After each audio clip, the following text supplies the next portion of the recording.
마케팅 원론 지금 뭐 거의 동영상 마지막 같은데 17, 18, 19, 20 남은 것 같네요. 판매 촉진, 뭐 인터넷 서비스 이걸 하면 다 됩니다. 판매 촉진은 이제 광고를 하고 인적 판매하고 마지막에 세일즈 클로징, 세일즈를 끝내기 위해서 하는 행위를 판매 촉진이라고 합니다. 판매 촉진이라고 하고 판매 촉진에는 이제 무슨 고객을 자극해 가지고 물건을 사도록 하는 거. 프리미엄은 좀 좋은 거 이런 거 주는 거고 샘플은 뭐 프리 샘플 그냥 무료로 나눠주는 거. 보너스 팩도 이렇게 뭐 나눠주는 거. 뭐 물건 사고 나면 이렇게 보너스 팩을 받아가지고 하는. 그러니까 전부 앞에 동영상에서 한 거랑 뭐 관련이 되는 거죠. 프라이스 오프는 직접 가격 인하를 하고, 그다음에 쿠폰을 주고, 그다음에 리베이트 주고, 그다음에 프리미엄 샘플 보너스 팩을 나눠주는 그런 것들입니다. 그다음에 경품 및 콘테스트. 경품은 이제 뭐 뽑아가지고 하고, 콘테스트 뽑아가지고 하는 거죠. 로열티 프로그램이 실제는 제일 많이 쓰는, 다른 것들은 지금 할인 쿠폰도 잘 안 쓰고, 경품도 잘 안 쓰고, 뭐 우리나라에서 쓰는 게 1+1 조금 쓰고는 실제는 모든 마케팅에서 이제 로열티 프로그램을 운영하고 있죠. 실제 모든 마케팅 프로그램에서 충성 고객이 해주기 위해서 모든 마케팅 프로그램에서 고객에게 고객 카드를 가지고 고객 카드를 시스템이 다 돼 있어갖고 CRM 시스템, 커스터머 릴레이션십 매니지먼트 시스템이 다 돼 있어갖고 고객들이 그걸 가지고 적립을 하면 적립금을 주는 거. 뭐 작으면 뭐 매출액의 한 0.01%부터 할인점이나 뭐 정유소, 주유소 이런 데들이 그럴 정도 되면 가스스테이션 되고 많이지만 조금 좀 1%, 많이지만 한 5%까지 주면서 고객 관리. 다른 거는 쿠폰이나 할인권 이런 거는 그냥 나눠주면 누가 했는지 모르는데 고객 관리하는 로열티 프로그램은 고객을 알기 때문에 고객의 패스트 히스토리를 추적할 수 있다. 이게 핵심입니다.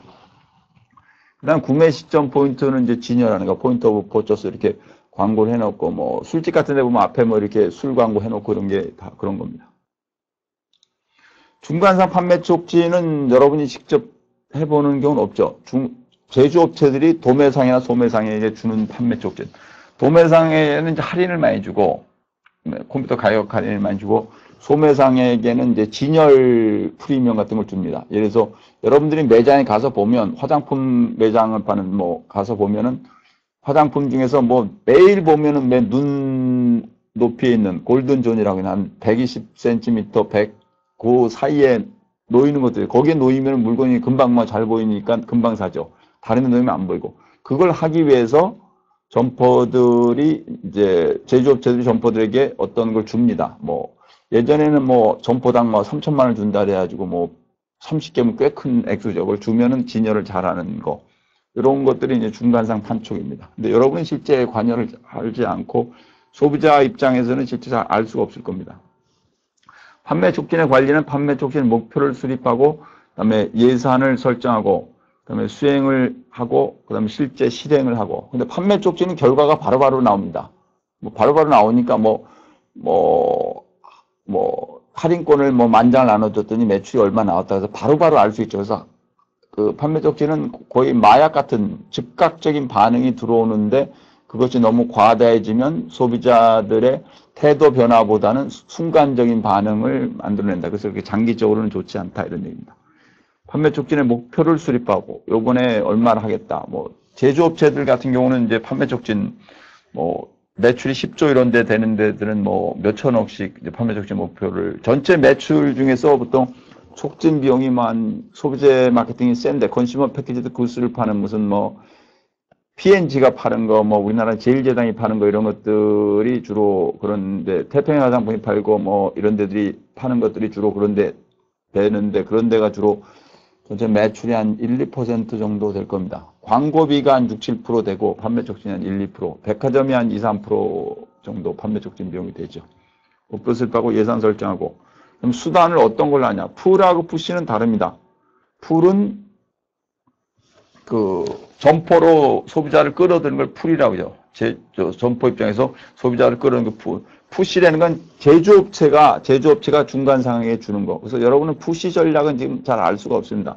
제가 조금 전에 얘기한 중간상 촉진 수단이나 판매 지원 이런 거죠. 중간상에게 어떤 걸 주느냐 하는 거. 근데 여러분이 실제로 알 수 있고 여러분이 기업체에 취업을 해가지고 뭐 한샘의 마케팅부에 들어가 보든지 무슨 LG전자의 마케팅부에 들어가 보면 이제 중간상 판매 촉진인지 알게 될 겁니다. 대리점들에 있으니까. 그러나 이제 푸시 전략은 뭐 직접 지금 할 수는 없고 조금 뭐 인적 판매 성격이 강하고 그렇습니다. 그다음에 풀 전략은 좀 쉽죠. 뭐 광고를 할 때 조금 써가지고 뭐 광고에 가격 할인한다 이렇게 들어오면 막 사람들이 들어오는 겁니다. 풀 전략을 많이 쓰는 거죠. 판매 촉진 수단에서 사용을 너무 많이 하면 안 된다 해서 그때서 1년에 백화점이 세일을 몇 번 합니까? 한 5번 정도, 뭐 많으면 한 6번도 하고 브랜드 세일도 하고 이렇게 하는 게 이제 그런 정도. 그러니까 한 2달에 한 번 정도라는 얘기죠. 판매 촉진 프로그램은 사전 테스트, 보통 사전 테스트 해가지고 하는데 작년 해본 거를 주로 쓰죠. 그러면 실행하고 평가를 하고 목표랑 비교해보고 여기까지입니다. 판매 촉진은 상당히 달착지근하면서도 강한 방법들인데 판매 촉진 방법을 많이 개발했는데 미국도 옛날에 한 50가지 뭐 이렇게 쭉 써봤는데 잘 안 되고 그러다가 이제 소비자한테 보내는 거 편지로 보내고 뭐 이런 것도 돈이 많이 들고 그러다가 이제 할인 쿠폰을 많이 썼죠. 그 다음에 이제 80년대 후반 90년대 하면서 인터넷이 발전하면서 그 다음에 이제 고객 카드가 되고 전산 시스템이 완비가 된 거죠. 그때 오라클 데이터베이스 이런 것들이 관계 대형 데이터베이스가 있어 고객별로 데이터베이스가 되고 고객 히스토리 추적이 트래킹이 가능해지면서 CRM이 등장을 하면서는 판매 촉진이 거의 다 요새는 고객 관계 관리하는 어떤 전략적 프로모션을 세일즈 프로모션을 하는 거. 우리나라도 거의 전 업체가 다 쓰죠. 아웃백에 가도 있고 미장원에 가도 뭐 있고 뭐 심지어는 이렇게 어디 가면은 미장 가면 종이를 갖고 오면 도장 한 번 찍어줄 때마다 뭐 쭉 되는데 10%씩 적립해주고 10번 찍어주면 밤 한 번 공짜 시켜주겠다. 이런 게 전부 그런 겁니다. 장기적으로는 그렇게 바람직하지 않은 게 판매 촉진입니다. 이제 여기 보시면 서비스, 인터넷, 산업재 마케팅이 남았습니다. 그래서 제가 이제 서비스하고 인터넷은 상당히 중요하기 때문에 동영상이 4개 남았는데 서비스를 1개 반 정도, 인터넷도 1개 반 정도 하고 그 다음에 산업재는 조금 정의 정도만 하고 그 다음에 퀴즈 내고 끝을 내겠습니다. 그 다음에 오프라인 수업에서는 여러분하고 이제 질의응답을 하면서 좀 재밌게 문제도 던져보고 쿠팡에 이런 거는 어떻게 생각을 하세요? 뭐 이렇게 아이폰에 대해서 어떻게 생각을 하세요? 이렇게 무슨 설빙의 마케팅에 대해서 어떻게 생각하세요? 뭐 이렇게 여러분하고 이제 문의하고 질의하고 답을 하는 형태를 하겠습니다. 서비스 마케팅. 서비스 마케팅은 왜 중요한가? 기본적으로 예전에는 제품이 많지 않았죠. 제품이 많지 않고, 그 다음에 이제 좀 1950년대는 많이 없다가, 우리나라는 뭐 60년대도 거의 없다가, 70년대 제품이 늘고, 제품이 점점 늘었죠. 제품이 늘면서 기계화가 되고, 뭐 생산이 되고, 요새는 로봇 생산을 다 합니다. 요새는 로봇 생산되고 3D 프린팅이라는 게 있죠. 3D 프린팅에서 프린터를 하면 다 나오는 거. 그래서 요새는 뭐 그 프린팅 기술도 집에서 할 수도 있다고 하는데, 이게 집에서 할 수 있는 게 아니고 30년 전에 특허를 미국에서 내가지고 활용하던 거를 특허가 다 풀려가지고 요새 이제 세상에 알려져갖고 전 세계 사람들이 그걸 쓰고 또 인터넷을 통해서 정보 공유가 되니까 이제 그런 걸 많이 쓰는 겁니다. 하여튼 제품이 많이 늘면서 제품이 표준화가 되고 대량 생산이 되겠습니다. 예전에는 뭐 몇백 개씩 쓰였는데 이제는 뭐 몇억 개씩 몇백만 개씩 만들어내니까 표준화가 됐죠. 그러니까 제품의 차이가 없어지는 겁니다. 거의 차이가 없죠. 그렇죠? 요새는 스마트폰도 거의 뭐 브랜드별로 그렇게 크게 차이가 없습니다. 할 수 있는 거 손으로 이렇게 하면 되고 다 웬만한 거 다 되고. 그렇죠? 그리고 제조업체들이 그렇게 되니까 메이커들이 센 것만 남고 보통 메이커가 서너 개. 우리나라도 보세요. 우리나라 설탕 파는 데가 3개입니다. 설탕 파는 데 주로 3개. 자동차도 뭐 2개가 크죠. 거의 다 그렇습니다. 핸드폰도 그렇고. 거의 다가 그런 겁니다. 그러다 보니까 빅3, 빅4만 살아남고 나머지 업체들은 다 도산을 하면서 하청업체로 전락을 하거나 이렇게 되니까 이제 서비스 쪽으로 갑니다. 서비스는 기본적으로 인간이 하거나 기계가 베이스된 겁니다. 기계가 베이스된 거는 모방이 금방 쉽죠. 그게 포탈이 그런 겁니다. 그 다음에 인간이 하는 거는 뭐 미장원 이런 거 인간이 하는 거죠. 그러니까 인간이 순수하게 하는 것들은 아직도 서비스는 시장이 영역이 무한합니다.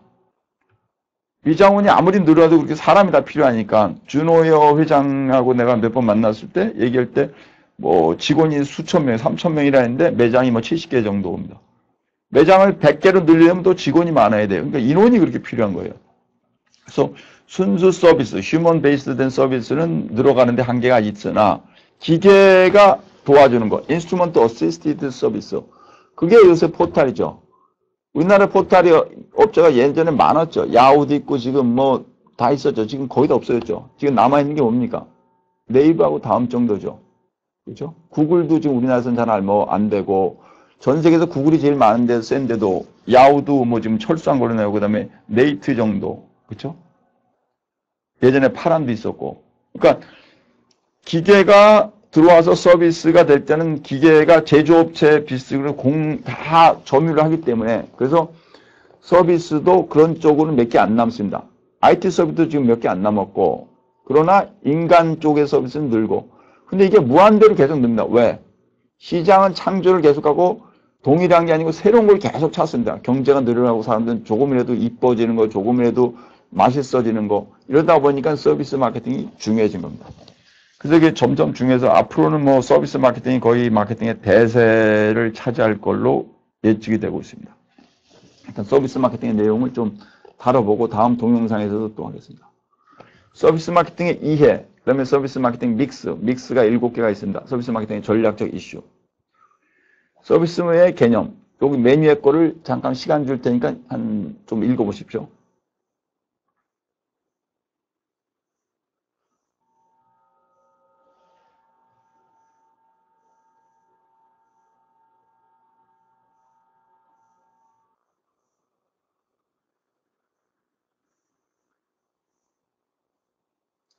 판매 목적으로 제공하거나 또는 상품 판매와 연계해서 제공되는 모든 활동 편익 만족, 아닌 거죠. 순수한 판매 목적으로 되는 게 뭐 헤어살롱이나 뭐 찜질방 이런 것들이죠. 그다음에 미장원, 노래방 이런데 상품 판매와 연결되는 것이 무슨 삼성전자가 해주고 삼성전자 수리 서비스 하는 거 뭐 이런 것들입니다. 활동 편익 만족, 눈에 안 보이는 거. 서비스의 개념은 단순히 고객의 부분적 편의와 필요를 채워주는 개념이 아니라 고객과의 상호작용 속에서 고객의 필요로 하는 제반사항과 문제점을 종합적으로 해결하는 솔루션 제공의 의미로 이해한다. 전체 서비스라는 게 토탈 케어 서비스. 요새 사물 인터넷이 지금 점점 들여내고 되면 전 세계 지금 홈페이지가 한 100억 개 정도 있는 걸로 알고 있는데요. 사물 인터넷은 앞으로 몇십 년 지나가면 아마 250개에서 한 많이 보는 데는 1000억 개. 이 세상에 있는 거의 모든 PC와 전자, 냉장고, 자동차, 냉장고, TV, 그다음에 도어락, 도어 열쇠, 그다음에 PC가 다 연결되고 스마트폰이 연결되면서 사물 인터넷이 다 될 거다. 많으면 몇백억 개가. 그렇게 되면서 그거를 통해서 모든 집에 들어오기 전에 모든 서비스가 다 되는 생활이 생길 거야. 이게 이제 서비스의 토탈 서비스 개념입니다. 토탈 서비스. 인간의 생활에 필요로 한 모든 것을 제공해 주는 것이 서비스다. 눈에 안 보이는 거죠. 서비스의 요 네 가지 특성이다. 요거는 지금 여러분이 몇 번 읽어보시죠. 이거는 전 세계 거의 모든 시험에서 서비스 마케팅 맨날 시험에 내는 거니까.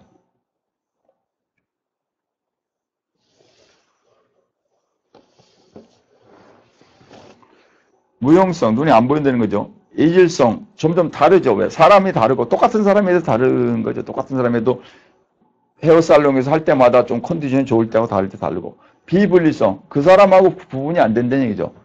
헤어살롱에서 이 머리를 깎아주시는 분하고 그 사람의 기술이 분리가 안 되죠. 그다음 소멸성, 재구 없죠. 서비스는 그때 안 하면 없어지는 거. 생산을 미리 할 수가 없죠, 서비스는. 그때 되는 거죠. 그때 되는 거. 그죠? 여러분이 혹시 학원 다니면은 학원에서도 들을 때 강의 들으면 똑같은 얘기죠. 그래, 요 네 가지가 서비스의 기본적인 특성이고 제품과 다른 겁니다. 서비스가 중요한 이유는 뭐냐? 고마진 서비스가 가능하다. 왜? 사람이 들어가기 때문에 돈을 많이 받는 거죠. 사람이 그러는 게. 우리가 술을 먹고 대리기사 선생님 부르면 10,000몇천 원입니다. 그분이 그냥 거기까지 해주는 거예요. 대전에서 서울까지 대리기사를 부르면 한 10몇만 원쯤 든대요. 그거 주문해 주는 거예요. 고마진 서비스, 인간 비용이고 사람 비용이고 수익성이 일반 제품에 비해 상대적으로 뛰어나며 잠재적 성장가능성이 높은. 왜? 인간이 필요라는 건 모든 서비스를 하는 거예요. 미국에서 제가 공부할 때 연세 드신 할머니들이나 할아버지들이 외로워요. 그때 교수님이 이런 얘기를 했어요. 이제 앞으로는 전화를 걸어가지고 연세 드신 분들과 1시간 동안 대화하고 하고 나면 뭐 한 달에 얼마에서 아들이 돈 줄 거다. 뭐 그 할머니의 아들이 돈을 얼마다. 한 달에 몇십 불 이렇게 주겠다. 이런 게 다 그런 겁니다. 왜? 인간이 필요라는 건 계속 늘어나죠. 인간이 필요라는 건. 지금 종교는 지금 돈을 그렇게 구체적으로 받지 않아서 종교는 이제 그렇지 않고 우리나라도 과세가 지금 안 되는데 앞으로 하겠다는 건데 종교 빼고는 거의 모든 것이 서비스가 다 되는 거죠. 여행 서비스, 대리 서비스, 기사 서비스, 무슨 뭐 서비스 다. 최근 고객 만족과 충성도가 제품 특정 및 장점에서 결정되기보다는 서비스 수준에 의해서 결정되는 경우가 있다. 서비스. 나머지는 똑같은 거예요. 그러니까 서비스들이 똑같은데 나머지 제품은 똑같아. 근데 인사를 잘하냐, 고객 컴플레인을 잘하냐 이런 얘기죠. 그래서 두 군데에서 지금 프린터를 파는데 한 군데는 똑같은 프린터죠. 똑같은 메이커면 똑같은 데서 팔죠. 근데 한 군데는 점주가 상당히 와서 뭐 친절하게, 한 군데는 상당히 불친절해. 어느 쪽으로 손님이 모이니까 친절한 쪽으로 모이죠. 그 얘기입니다. 식당에 갔는데 똑같은 프랜차이즈 가맹점인데 뭐 닭고기를 시켰는데 어떤 데는 뭐 닭고기를 그 그릇이 좀 깨끗해. 어디는 조금 약간 그렇지 않아. 그럼 어느 쪽으로 모입니까? 깨끗한 쪽으로 모이죠. 그 얘기입니다. 서비스는 경쟁이 심한 업종이나 분야에서 차별화 전략이 일어나고 하는 거. 왜? 사람 따라 다르기 때문에. 여성들이 입는 옷 있죠. 정장. 이 패턴을 짜는데, 패턴을 만드는데 다 있어도 똑같이 있어도 패턴 스타일이 있어도 그 만드는 디자이너에 따라서 손에 따라서 달라진답니다. 똑같은 얘기입니다. 글을 써도 어떤 사람이 쓰느냐에 따라서 달라지는 거고 말을 해도 달라지는 거고 따라서 서비스는 경쟁을 다르게 만들 수가 있겠죠. 제가 뭐 보험회사에 자문교수 한 적이 있었는데 그때 보험회사가 뭐 문화 마케팅 한다고 음악 지휘자를 뭐 유명한 지휘자를 들여서 했는데 지휘자가 뭐 돈을 많이 받아요. 지휘자가. 우리는 그때 자문교수가 4명이 있었는데 다 미국에서 박사 받은 4명이 교수가 하는데 우리가 받는 것보다 지휘자 1명이 받는 게 훨씬 많어. 그 사람들이 왜 그러냐. 그 지휘자는 뭐 수천 명을 놓고 하기도 하는데 우리는 그렇지 않았다. 뭐 이래서 그런 거 웃고 말았는데 서비스가 차별화 전략의 일환으로 가능합니다. 서비스 마케팅이란 서비스라는 제품을 통해 고객의 필요와 욕구를 충족시키는 개인 및 조직의 마케팅 활동으로 이해할 수 있다. 서비스 마케팅의 특성은 서비스 생산에 고객 참여하고 제품의 일부로서 인간 품질 관리와 재고 관리가 어렵죠. 없으니까. 재고가 아예 없으니까. 시간이 중요하죠. 시간 관련된 거. 유통 경로가 차별화. 유통 경로가 서비스 마케팅에는 잘 안 되죠. 잘 안 되고 이제 물건을 파는 도매상 이런 게 아니고 서비스하는 매장 자체가 찜질방, 노래방, 미장원 이 자체가 유통을 하는 데가 되죠. 제품하고는 좀 다르죠. 서비스를 진열할 수가 없죠. 소매점처럼 소매점에 가면 수천 개가 진열되는데 서비스가 진열이 됩니까? 서비스를 진열하려면 서비스하는 사람을 진열하는 게 얼굴을 이렇게 내놓을 수는 있겠지만 그 진열하기가 힘들죠. 서비스 마케팅의 삼각형, 이 종업원과 고객, 뭐 회사들인데 종업원들이 서비스를 잘하고 종업원을 잘해줘야지 고객이 좋아한다. 왜? 서비스는 사람이 하는 겁니다. 그러니까 종업원들이 스킬이 있고 능력이 있고 열정이 있는 사람을 뽑아야지 되지. 그렇지 않은 사람들을 뽑으면 종업원들이 수준이 낮으면 서비스가 안 되는 거죠. 그래서 내부 마케팅이라고 합니다. 회사가 종업원들에게 잘해야 된다. 이 얘기죠. 진실의 순간 모멘트 오브 트루스라 해서 서비스를 할 때 그 사람의 아주 표정을 봐도 그러고 아주 정말 진심으로 하고 있고 정말 짧은 순간이지만 아주 진정으로 하고 있느냐 하는 얘기죠. 그러니까 이것이 그렇게 쉽지는 않습니다. 서비스를 많이 하다 보면 쉽지 않은데 진심으로 상대편을 해주는 것이 중요하다. 이렇게 나온 거죠. 여기 지금 세븐피입니다. 이게 상당히 중요한 겁니다. 제품에서 뭡니까? 4P라죠. 프로덕트, 프라이스, 플레이스, 프로모션. 그렇죠? 서비스에서 뭡니까? 7개죠. 그거 4개 말고 유통을 주로 빼고 이제 물리적 환경, 뭐 유통까지 넣어도 되고 물리적 환경, 그다음에 사람, 과정 이러죠. 프로세스, 서비스, 프로세스, people, 물리적 환경이 유통하고 비슷한 겁니다. 유통하고 실제 비슷하고 조금 진열이 좀 다르고 그리고 그러니까 어떤 기본적으로는 4P에다가 3개를 더해서 people, 프로세스, 피지컬 디스트리뷰션, 피지컬 뭐 에비던스라고 하죠. 물리적 환경이나 에비던스라고도 하고 뭐 피지컬 퍼실리티, 실제 물리적 시설, 시설이라 호텔 같은 게 물리적 시설이고요. 과정은 이제 그 서비스가 제공되는 과정, 서비스를 어떻게 만들어서 어떻게 했냐. 왜 제품의 경우는 완제품을 팔죠. 만들어진 거를 파니까 뭐 과정이라는 게 별로 알 수가 없죠. 우리가 여러분이 햇반을, 제일 잘 파는 햇반을 어떻게 만들었는지 별로 알 수가 없어요. 그 안에 물론 깨끗하게 만들었어야 된다 이런 얘기는 하지만 그 프로세스는 우리가 알지 없고 완제품만을 먹습니다. 그런데 서비스는 만드는 과정을 아는 거죠. 찜질방에 갔더니 뭐 거기서 뭐 전체 뭐 이렇게 물을 이렇게 깨끗하게 하고 청결하게 하고 청소하고 다 볼 수가 있는 거죠. 이게 과정을 알 수가 있다. 그 다음에 서비스는 기본적으로 사람이 하는 겁니다. 사람. 강의라는 게 전부 서비스죠. 그렇죠? 그 다음에 뭐 노래도 그러고 영화도 그러고 연극, 그 다음에 자동차 기사 선생님 다 그런 서비스죠. 사람. 트럭 드라이버들이 좀 힘듭니다. 트럭이라는 게 미국에서도 그때 80년대 경영학과 교수들이 퇴직해서 박사를 받고 교수라면 한 6만 불, 7만 불 받았는데 트럭 드라이버가 10만 불 더 받습니다. 근데 트럭 드라이버가 왜 10만 불 더 받냐? 그렇게 힘든 일이기 때문에. 그래서 가끔 보면 트럭 드라이버들이 뭐 술도 마시고 운전하고, 우리나라도 보면 트럭 드라이버 분들이 술을 마시고 운전한다 하죠. 이 5시간을 트럭을 몰고 가는 게 정말 힘들거든요. 그러니까 그게 전부 힘든 과정에서 이제 그걸 견뎌내다 보니까 이제 사람이 하는 거죠. 서비스는 사람이 하는 겁니다. 그 다음 피지컬 에비던스, 이 시설이죠. 인테리어가 잘 돼 있으면, 엑스테리어가 외장이 아주 화려하면 사람들 보고 야 서비스가 좋겠다. 호텔에서 하는 뭐 우리가 연애면은 야 그건 좋겠다. 근데 동네 뭐 그냥 후진 시설에서 하면 어떤데 거기는 좀 후지겠다 이렇게죠. 그러니까 시설이 화려한지 아닌지를. 근데 문제는 시설이 화려한 걸 만드는데 돈이 엄청나게 많이 들어간다. 수백억, 수천억씩. 그래서 서비스를 한다고 시설이 무조건 화려하게 피지컬 에비던스를 하이밸류로 하겠다는 투자비가 많이 들어가서 힘들어지는 경우가 많습니다. 상당히 많습니다. 그렇죠? 학교는 기본적으로 뭐 그런 걸 안 따지고 정부 지원이 많아서 그러는데 학교 말고 학원 같은 거는 학원을 잘하겠다고 건물을 줬다가 학생들이 없어지면 힘들어지죠. 그것도 화려하게 줬다가 강의실도 마찬가지고. 그래서 이 피지컬 에비던스를 줄이면서도 화려하게 보이는 것이 중요한데 그러면 어떻게 하냐? 그러니까 실제 피지컬 에비던스는 작게 합니다. 하나 정도 하고 그거를 잘 아주 컬러풀하고 그다음에 포토샵 같은 걸로 해가지고 딱 해가지고 사진 동영상을 찍어가지고 올려놓고 화려한 것처럼 하고 사람들이 많이 올 때는 그렇게 하고 사람들이 적어지면 시설을 줄이고 그러기 위해서는 자가시설 건물을 짓는 것이 아니고 그냥 임대 순수 임대를 해가지고 손님이 모자르면 관두는 거 이런 걸 현지에서 많이 쓰고 있습니다. 예, 오늘 여기까지 했고 지금 18번째 동영상에서 다음 얘기를